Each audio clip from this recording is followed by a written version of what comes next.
Assalamualaikum warahmatullahi wabarakatuh. Terima kasih mau mampir ke channel saya. Semoga cerita saya bisa menghibur Anda sekalian. Tolong beri support berupa subscribe, like, atau komen. Dan semoga saya bisa lebih baik di konten kedepannya. Tak lama-lama, ini ceritanya. Sendang Banyu Getih, Part 1.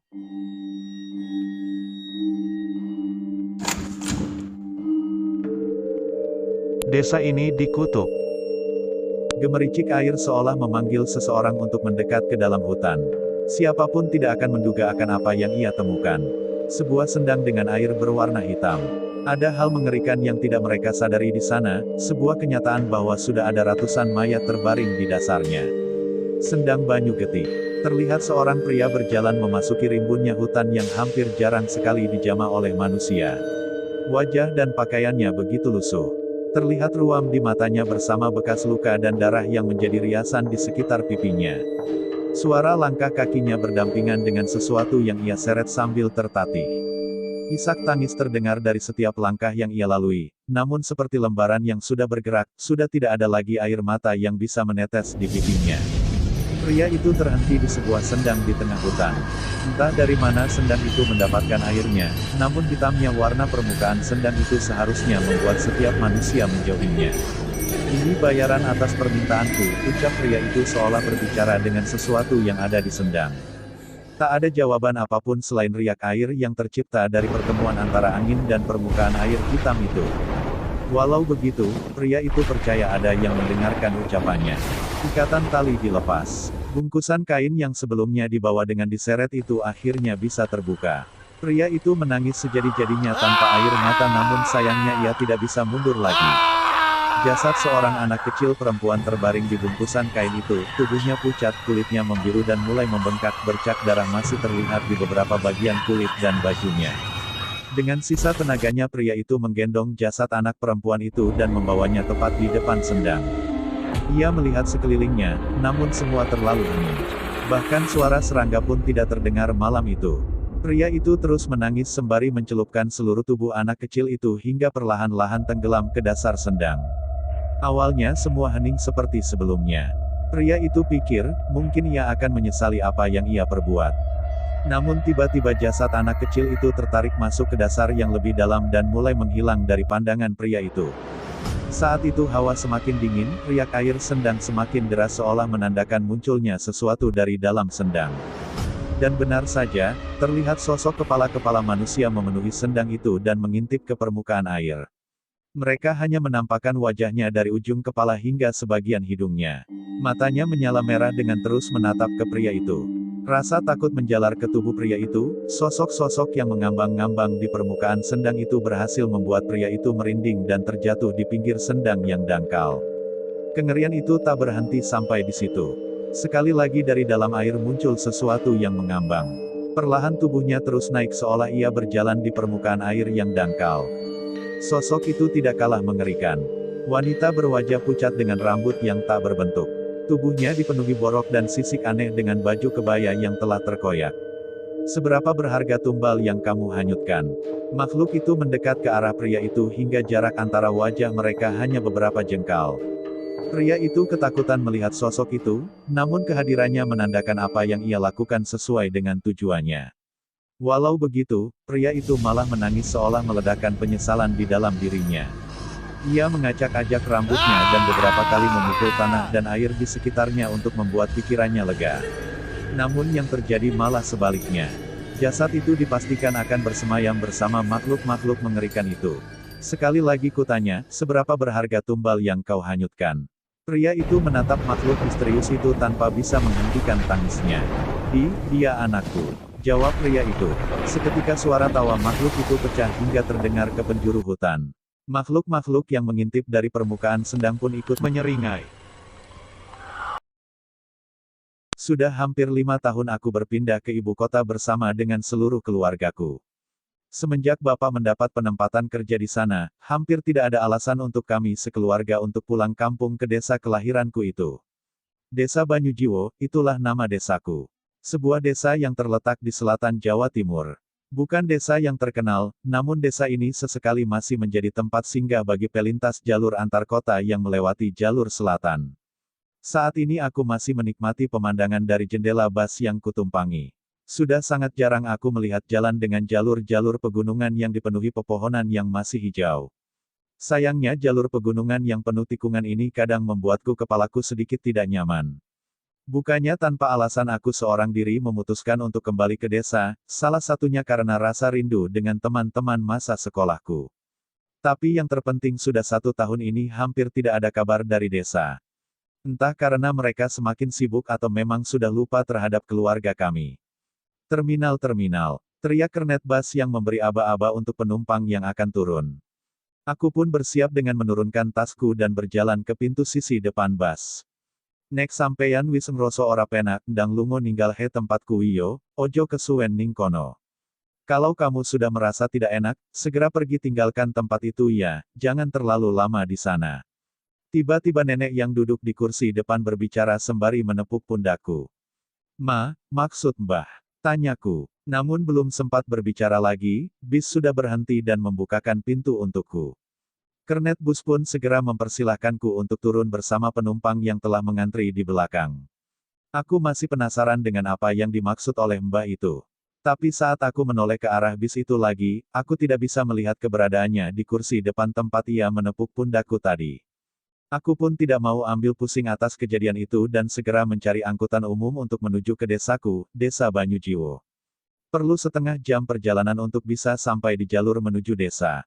Tidak masalah, karena aku menikmati perjalanan itu sembari menikmati pemandangan kota yang nanti akan cukup sulit dijangkau bila sudah memasuki Desa Banyujiwo. Pasalnya untuk sampai ke desa, aku masih harus menyambung dengan ojek 2 tak yang bisa melewati jalur terjal.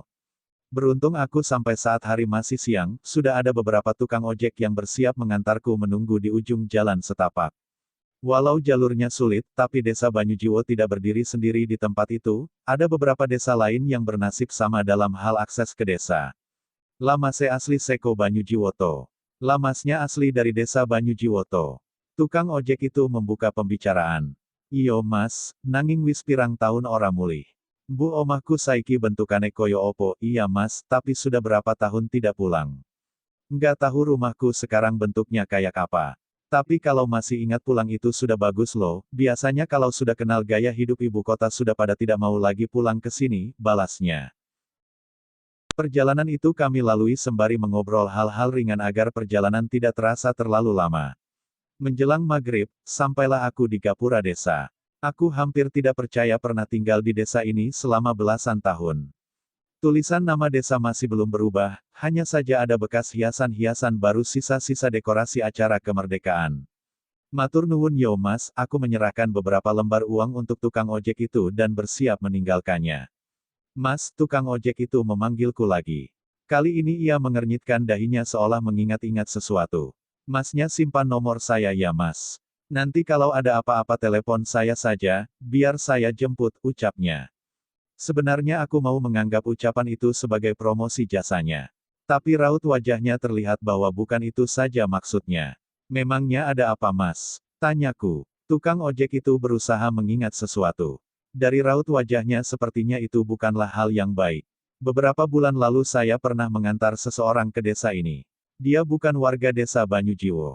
Nah, pas menjelang tengah malam tiba-tiba dia menelpon saya berkali-kali dan meninggalkan pesan untuk dijemput, tukang ojek itu memulai cerita.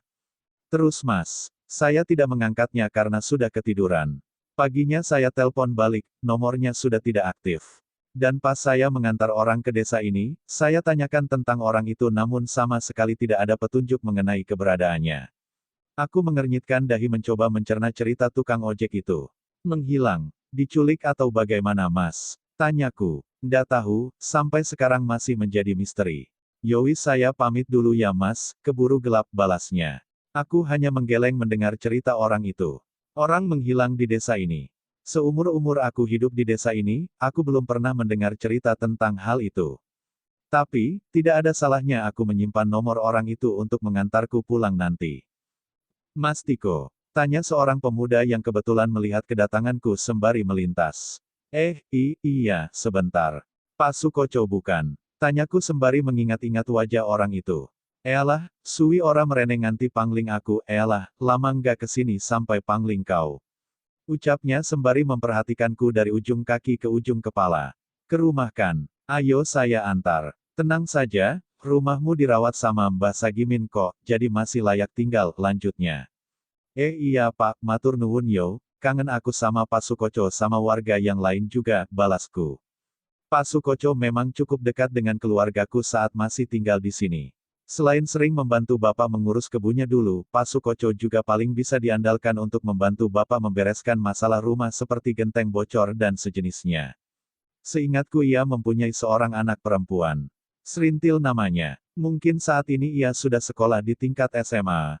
Mengetahui kedatanganku, beberapa warga menyambutku dan menanyakan keadaan Bapak dan Ibu di ibu kota. Sementara itu Pak Sukoco membantu mencarikan Pak Sagimin yang memang dipercaya Bapak untuk mengurus rumah keluarga kami. Ngapunten Mas Tiko, ngenteni suwiyo. Maaf Mas Tiko, nunggu lama ya. Ucap Mbah Sagimin yang tergesa-gesa membukakan pintu rumah untukku. Boten Mbah, santai mawon. Kulo yo isi nostalgia, menikmati suasana ning deso iki meneh, enggak Mbah, santai saja. Saya ya masih nostalgia menikmati suasana di desa ini lagi, balasku. Dia adalah Mbah Sagimin, orang kepercayaan Bapak. Umurnya mungkin sudah lanjut, tapi keberadaannya masih sangat berarti buat desa. Aku kembali ke rumah tempat tinggalku sejak kecil. Benar kata Pak Sukoco, rumah ini benar-benar terawat tidak seperti ditinggal selama 5 tahun. Setidaknya listrik masih menyala, setidaknya aku bisa menyalakan lampu untuk tidur nanti malam dan menonton televisi tabung yang kulihat masih rapi di lemarinya. Setiap malam Selasa dan malam Kamis saya tidur di sini Mas, anak-anak juga sering saya ajak mampir sambil bersih-bersih sesuai amanah Bapak dulu, jelasnya. Iya Mbah, matur nuwun. Saya jadi tidak usah repot beres-beres rumah dulu, balasku sembari tersenyum. Aku cukup lega, kukira saat sampai di rumah aku akan disambut dengan tumpukan debu dan sarang laba-laba yang melintang. Namun berkat Mbah Sagimin, semua itu tidak terjadi. Sebenarnya kami yang berterima kasih Mas. Bapak sudah mengizinkan saya dan warga untuk menggarap tanah Bapak. Bahkan Bapak tidak meminta sedikit pun dari hasil garapannya. Setidaknya saat ini hanya inilah yang bisa kami lakukan untuk balas budi, ucap Mbah Sagimin. Aku tersenyum mendengar ucapan itu. Sebenarnya aku tahu Bapak tidak berpikir sampai sejauh itu. Menurutnya lahan kebunnya mungkin akan berguna untuk Mbah Sagimin dan yang lain daripada kosong dan dipenuhi tanaman liar. Terlebih gaji Bapak saat ini sudah lebih dari cukup untuk menghidupi keluarga kami. Pokoknya saya tetap berterima kasih sama Mbah Sagimin. Balasku. Sama satu lagi Mas. Mbah Sagimin seolah sedikit ragu untuk berbicara. Kenapa Mbah? Tingkah laku Mbah Sagimin benar-benar mencurigakan. Ia pun memasukkan rantang yang ia bawa dan menggelarnya di meja makan. Di rumah lagi masak seadanya Mas Tiko, sayur bayam sama tempe. Besok biar saya motong ayam. Sudah lama kan nggak ngerasain opor buatan istri saya. Ucap Mbah Sagimin. Wah, terima kasih Mbah, nggak usah repot-repot. Boten repot kok Mas, kulo sing seneng kedatengan Mas Tiko. Pokoke monggo disekecake, kulo pamit ria. Tidak menyangkal, sedari tadi suara perutku juga sudah mendayu-dayu mengharapkan ada yang bisa membungkamnya. Ngapunten, saya malam ini ada urusan. Jadi tidak bisa menemani Mas Tiko tidur di rumah. Oh walah, aku kira apa Mbah, balasku. Sebenarnya memang ada sedikit rasa takut untuk tinggal sendirian di rumah yang sudah lama tidak kutempati. Tapi seharusnya aku bisa mengatasi masalah itu. Besok pasti saya temani Mas, tapi tolong sebisa mungkin menjelang tengah malam Mas Tiko jangan keluar rumah ya, ucap Mbah Sagimin dengan wajah serius. Saya memang tidak ada rencana keluar tengah malam Mbah, tapi memang ada apa Mbah? Tidak, pokoknya apapun yang terjadi menjelang tengah malam nanti tolong jangan keluar. Suara rintik hujan sedikit mengganggu tidurku.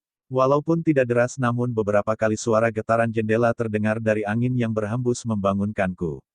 Aku masih terus berusaha menutup mata untuk melanjutkan tidur. Namun entah mengapa terasa begitu sulit untuk kembali terlelap. Duar, suara petir menggelegar berhasil mengagetkanku hingga terduduk. Seketika jantungku berdetak begitu kencang dan memaksaku untuk mengatur nafasku. Mas! Samar-samar aku mendengar ada suara seorang anak perempuan yang memanggil. Tapi ini sudah tengah malam, mana mungkin ada suara anak perempuan di sekitar sini. Mas tolong, kali ini suara itu terdengar bersamaan dengan tangisan. Suaranya terdengar lirih seolah benar-benar meminta pertolongan. Aku yang penasaran segera beranjak dari kasurku dan mencari asal suara itu. Hihihihihi, terdengar suara anak perempuan lagi. Tapi kali ini ia tertawa kecil. Tak lama setelahnya terdengar suara langkah kaki yang berlari kecil. Siapa itu? Teriakku memastikan, namun sama sekali tidak ada jawaban. Aku beberapa kali mencari asal suara-suara itu tapi nihil. Merasa cukup lelah, aku pun memutuskan untuk kembali ke kamar. Mas, Kali ini terdengar sangat jelas. Suara itu berasal dari luar jendela. Aku pun membatalkan niatku kembali ke kamar dan berbelok ke arah jendela ruang tengah di mana asal suara itu berada. Aku menempelkan telingaku memastikan apakah masih ada suara. Kali ini telingaku benar, terdengar suara tangisan dari sisi luar jendela. Dengan segera aku membuka jendela kayu itu dengan susah payah. Engselnya sudah berkarat hingga aku harus menggoyangkan beberapa kali hingga daun jendela itu bisa terbuka. Seorang anak perempuan berambut panjang berdiri beberapa meter di hadapanku. Ia mengenakan daster putih yang sudah sangat lusuh dan basah. Anehnya sebagian kulitnya menghitam dan samar-samar aku mencium bau yang tidak enak. Kowe sopo dik? Kok iso ono ning kene? Kamu siapa dik? Kok bisa ada di sini? Tanyaku penasaran. Anak perempuan itu tidak menatapku, ia hanya berdiri merunduk menutupi wajahnya dengan rambutnya di bawah rintikan hujan sembari terisak. Dik, aku memastikan sekali lagi. Tiba-tiba anak perempuan itu berhenti menangis. Perlahan ia mulai menatapku, namun ada yang aneh. Samar-samar aku melihat anak wanita itu menyeringai. Saat itu juga tubuhku merinding merespon senyumannya. Naluriku seolah menandakan bahwa ada yang tidak beres dengan anak perempuan itu. Aku pun mundur dan bersiap menutup jendela untuk pergi, namun anak itu malah berjalan perlahan untuk mendekat. Hawa dingin yang menyelimutiku seolah memerintahkanku untuk meninggalkan wanita itu untuk pergi. Namun sebelum itu terjadi, perlahan terdengar suara kegaduhan mendekat ke arah sini. Beruak, sebuah benda melayang disusul dengan cairan yang bermuncratan ke wajahku. Aku mengusapnya perlahan dan mendapati bahwa cairan itu adalah darah. Sontak aku menoleh ke arah benda itu dilemparkan. Sebuah kapak melayang menghantam kepala anak perempuan itu. Benar-benar pemandangan yang mengerikan. Seorang anak perempuan dengan kapak menancap di kepalanya. Ah, aku panik. Namun setelahnya terdengar suara seseorang berlari menyusul arah kapak itu. Jangan keluar dari rumah itu. Teriaknya. Aku mengenal suaranya. Itu adalah Mbah Sagimin. Ia menatapku dengan mata serius dan kembali menyusul anak perempuan itu. Apa-apaan ini? Tanyaku. Ia tidak menjawab, sebaliknya pemandangan mengerikan kembali terlihat di hadapanku. Anak perempuan itu bangkit berdiri. Hihihihihi. Ia tertawa, anak perempuan itu berdiri dengan kepala yang tertancap kapak sambil tertawa. Tapi Mbah Sagimin tidak menunggu lama. Ia mengambil lagi kapak di kepala anak perempuan itu dan membelah tubuhnya berkali-kali. Mbah, sudah, teriakku yang tidak mampu melihat pemandangan itu. Setelah memastikan anak wanita itu tidak bergerak, Mbah Sagimin menyeret tubuh anak perempuan itu dan meninggalkan rumah. Apa maksud ini semua? Aku memaksanya menjawab, namun sepertinya ia tidak berniat menjelaskan. Dengan terpaksa aku berlari ke arah pintu rumah, dan bermaksud menyusulnya. Sudah kubilang, jangan tinggalkan rumah. Mereka tidak akan memasuki rumah itu, teriak Mbah Sagimin dengan wajah beringas, sangat berbeda dengan tadi. Enggak Mbah, pokoknya jelas. Belum sempat menyelesaikan kata-kataku tiba-tiba terlihat beberapa anak perempuan berbaju kumal dengan tubuh yang seolah membusuk berlarian memasuki desa. Mereka terlihat seolah ingin menikmati suatu permainan. Pak, tolong Pak, terdengar suara seorang ibu yang berteriak keluar rumahnya. Ia keluar dengan sesosok anak perempuan lainnya yang menggigiti tubuhnya dengan beringas hingga beberapa bagian tubuh ibu itu terluka cukup parah. Mbah Sagimin yang melihat hal itu segera menghampiri ibu itu. Dan melempar kembali kapaknya ke anak perempuan itu. Pemandangan mengerikan terjadi kembali di hadapanku. Aku menoleh ke arah anak-anak wanita yang memasuki desa tadi. Mereka sudah berhadapan dengan warga desa lain yang juga membawa kapak, alat pemukul, pisau, dan semua benda yang bisa dijadikan senjata. Hal yang sama dilakukan oleh warga desa kepada anak-anak perempuan itu. Mereka dibantai dengan sadis oleh warga desa, namun anehnya anak-anak aneh itu masih bergerak mencoba meronta dengan kondisi itu. Suara tawa anak wanita terdengar dari seluruh penjuru desa. Namun suara itu segera menghilang saat kepala makhluk-makhluk itu bisa dipisahkan oleh warga desa. Gerobaknya sudah di gapura, teriak salah seorang pemuda yang berlari dari arah gapura. Fajri, aku melihat pemuda yang wajahnya tidak asing untukku. Dia seperti teman sekolahku dulu. Fajri, kamu Fajri kan? Aku berlari meninggalkan rumah dan menghampiri pemuda itu. Lo, Tiko, kok? Fajri terlihat bingung dengan keberadaanku. Apa maksudnya ini, Jri? Anak perempuan ini siapa? Tanyaku yang tidak sabar menginginkan penjelasan. Fajri masih merasa canggung denganku, sementara itu Mbah Sagimin menghampiriku sembari membawa jasad anak perempuan yang sudah ia habisi. Mas Tiko, masuk ke rumah, saya sudah meminta orang untuk memasang perlindungan di rumah itu, ucapan Mbah Sagimin. Aku menggeleng, saat ini sudah ada banyak warga desa yang keluar. Aku harus bisa memastikan apa yang terjadi saat ini. Enggak Mbah, ini semua apa? Anak-anak perempuan ini siapa? Tanyaku. Mbah Sagimin meletakkan jasad anak-anak perempuan itu di gerobak di gapura. Beberapa warga menyusulnya sembari bersiaga akan kedatangan sesuatu yang lain. Sudah Tik, nanti aku jelasin. Kamu berlindung saja dulu. Biar kami ngurusin makhluk-makhluk ini, ucap Fajri. Aku tidak puas, dan berharap penjelasan saat ini juga. Sudah penuh Fajri. Bawa dulu ke sana, ucap Pak Sukoco yang ternyata juga ikut melakukan hal serupa. Kali ini ia tidak seramah tadi sore, ia hanya melirikku sebentar dan kembali membantu warga lain. Jri, tolong Jri, jelasin ke aku, paksaku. Ah ya sudah, ikut aku. Itu di gerobak ada linggis, pegang buat jaga-jaga, ucap Fajri. Aku pun menuruti perintahnya untuk mengambil linggis di antara beberapa jasad anak perempuan yang terbaring seperti bangkai di gerobak yang dibawa Fajri. Gila, baunya benar-benar menjijikkan, bau itu seperti bau daging yang sudah sangat membusuk. Di tengah rintikan hujan aku dan Fajri mendorong sebuah gerobak yang ukurannya tidak biasa ke arah hutan. Aku menebak gerobak ini sengaja dibuat untuk hal seperti ini. Jasad ini mau dibawa kemana Jri? Dikubur, tanyaku. Kubur, enggak Tik. Kami pernah mencoba mengubur mereka tapi malam berikutnya mereka kembali lagi ke desa, jelas Fajri. Sontak aku menoleh ke arahnya. Kembali, maksudnya jasad-jasad ini hidup lagi. Tanyaku. Fajri mengangguk, kali ini ia benar-benar berniat menjelaskan kepadaku. Kejadian dimulai sekitar 2 tahun yang lalu. Kami warga desa sampai saat ini belum tahu apa penyebabnya dan mengapa bisa seperti ini, ucapnya. Menurut Fajri, sekitar 2 tahun yang lalu tiba-tiba ada anak-anak seperti ini yang mendatangi desa. Anehnya mereka terlihat mengenakan baju yang sudah sobek dan kulit yang menghitam. Terlebih mereka membawa bau busuk. Di tengah malam mereka memasuki rumah ke rumah dan menyerang siapapun saat mereka terlelap. Ada yang digigit hingga telinganya putus, ada yang dagingnya terkoyak, ada yang bola matanya hampir tercungkil, dan yang paling banyak besoknya banyak warga yang terserang penyakit. Di malam itu warga menangkap makhluk-makhluk berwujud anak kecil itu dan mengikatnya. Anehnya saat matahari subuh mulai bersinar anak-anak perempuan itu mati. Mereka seperti jasad yang sudah membusuk sangat lama. Warga memutuskan untuk mengubur jasad itu di pinggir hutan. Mereka pikir masalah sudah selesai saat itu. Tapi ternyata mereka salah. Di malam berikutnya, hujan turun dengan deras. Hal yang tidak bisa dipercaya terjadi lagi saat itu. Anak-anak ini bangkit dari kuburnya dan kembali ke desa di tengah derasnya hujan. Sekali lagi malam mengerikan terjadi di desa Banyujiwo. Ada beberapa warga yang menjadi korban, salah satunya adalah anak Pak Sukoco. Serintil, ia meninggal dengan mengenaskan saat Pak Sukoco sedang membantu warga lain menangkap makhluk-makhluk ini. Serintil meninggal di rumahnya dengan tubuh yang tercabik-cabik, dan kepalanya yang menghilang.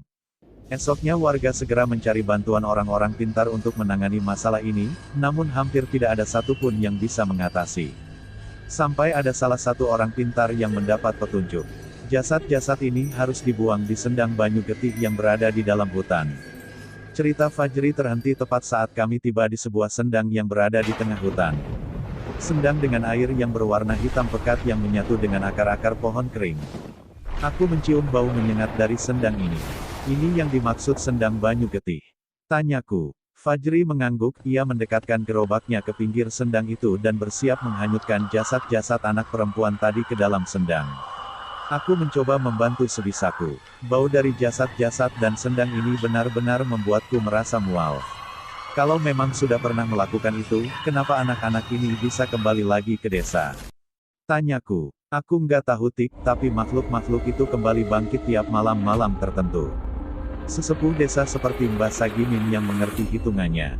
Ucapnya. Aku masih benar-benar tidak percaya dengan semua cerita ini. Setelah menghanyutkan semua jasad kesendang itu, kami pun kembali ke desa. Kami berpapasan dengan sebuah gerobak lagi yang dibawa warga desa lain yang juga berisi jasad serupa. Sepertinya tidak cukup satu gerobak saja untuk membawa jasad anak-anak yang menyerang desa ini. Saat sampai di desa, aku menyaksikan wajah warga desa yang lelah bercampur bingung. Aku pun tidak ingin menambah beban mereka dan memilih untuk kembali ke rumah dan berbicara dengan mereka besok. Sesok tak mampir tik, kowe musti akeh sing arep ditakoke. Besok tak mampir tik, kamu pasti banyak yang mau ditanyakan, ucap Fajri. Aku mengangguk dan kembali masuk ke dalam rumah. Tidak ada yang ingin kulakukan lagi saat itu selain membersihkan diri dan kembali tidur. Mungkin saja bila besok ada yang mengatakan kejadian malam ini adalah mimpi, aku akan percaya. Desa ini dikutuk, Mbah Sagimin membuka pembicaraan dengan sebuah kalimat yang seketika membuatku merinding. Fajri juga hadir di sini bersama Pak Sukoco. Mereka sengaja ingin menjelaskan ini semua kepadaku pagi ini. Maksud Mbah Sagimin, dikutuk bagaimana? Tanyaku. Mbah Sagimin menggeleng, sepertinya ia juga tidak mengetahui penyebab kutukan itu, sama seperti yang Fajri ceritakan semalam. Tidak ada yang tahu Mas Tiko, selama 2 tahun ini kami hanya bertahan dari hal-hal seperti semalam tanpa tahu penyebabnya dan tanpa tahu cara menyelesaikannya, jelas Mbah Sagimin. Tanggapan orang pintar selalu berbeda-beda. Ada yang bilang ada warga desa yang melakukan pesugihan, ada yang bilang warga desa melanggar tabu, Mbuh Mas, tambah Pak Sukoco. Fajri tidak berniat menambahkan, sebaliknya ia hanya menyeruput kopi hitam yang baru saja dibuatkan oleh Mbah Sagimin. Sudah lapor polisi. Justru polisi yang pertama kali kami hubungi saat desa ini diserang. Namun mereka juga tidak bisa berbuat apa-apa. Ucap Mbah Sagimin. Memang masuk di akal tidak mungkin seorang polisi melakukan hal sebrutal yang dilakukan warga desa kemarin. Bahkan bila ada polisi, mungkin warga desalah yang akan ditangkap.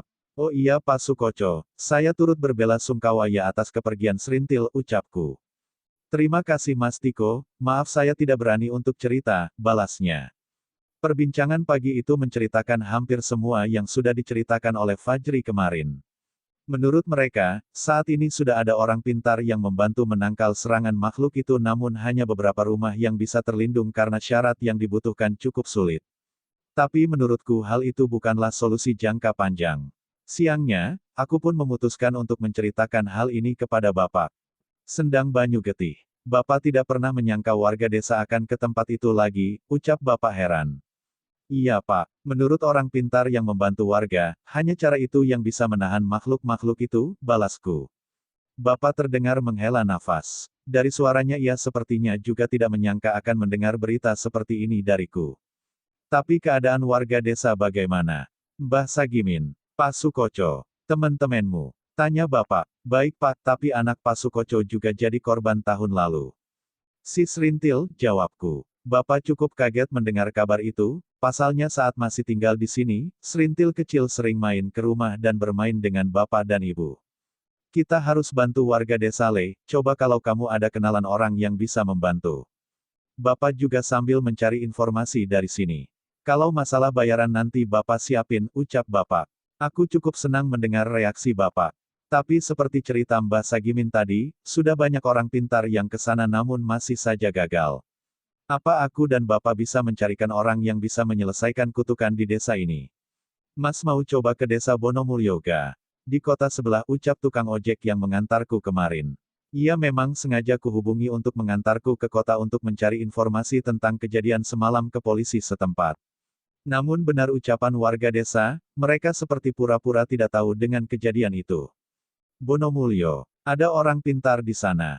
Tanyaku sembari menyeruput kopi di warung kopi rekomendasi dari tukang ojek itu. Bukan Mas, di sana sedang ada kejadian yang nggak kalah serem. Ada anak seorang juragan kaya yang kerasukan bertahun-tahun, ucapnya. Aku bergidik ngeri mendengar cerita itu. Terus hubungannya apa? Nah, juragan ini seperti sedang membuat sayembara. Mereka mengumpulkan orang pintar, pemuka agama, dukun, atau apapun yang bisa menyembuhkan anaknya. Nggak main-mainin hadiahnya sawah 5 hektar, jelasnya. Aku mulai mengerti maksudnya, mungkin bila bisa menangani masalah anak juragan itu, bisa saja dia juga bisa menangani permasalahan di desa Banyu Jiwo ini. Kayaknya nggak ada salahnya dicoba, lamasnya mau nganterin enggak? Tanyaku. Lanek aku siap Thomas, sing penting bensin pitembek supire aman, lah kalau aku siap dong mas, yang penting bensin motor sama supirnya aman, jawabnya. Tenang mas, kalau itu saya juga ngerti. Terus dari tadi kita ngobrol panjang lebar, padahal saya aja belum tahu nama masnya, ucapku. Hehe, panggil aja Mas Badrun. Tenang saja, kalau ke Bonomulyo nanti bisa numpang nginep di rumah bapak saya. Sekalian pulang kampung, balasnya. Oh walah, ada udang di balik rempeyek toh. Haha, nggak gitu mas kan sekalian. Seandainya masalah di desa itu bisa benar-benar bisa tuntas saya juga seneng mas. Warga desa juga sudah banyak yang curhat ke saya. Kadang saya ikut sedih, tiap beberapa bulan pasti ada yang meninggal dengan tidak wajar. Selama ini saya bertanya kepada warga Banyujiwo, namun mereka tidak pernah menceritakan dengan jelas. Entah karena malu akan keadaan desanya atau memang sedih untuk menceritakan lebih dalam. Baru dari masnya ini saya dapat cerita jelas tentang keadaan desa Banyujiwo, jelasnya. Aku menghela nafas mendengar ucapan Badrun saat itu. Bahkan dia yang tinggal tak jauh dari desa saja tidak tahu secara jelas tentang kutukan di desaku.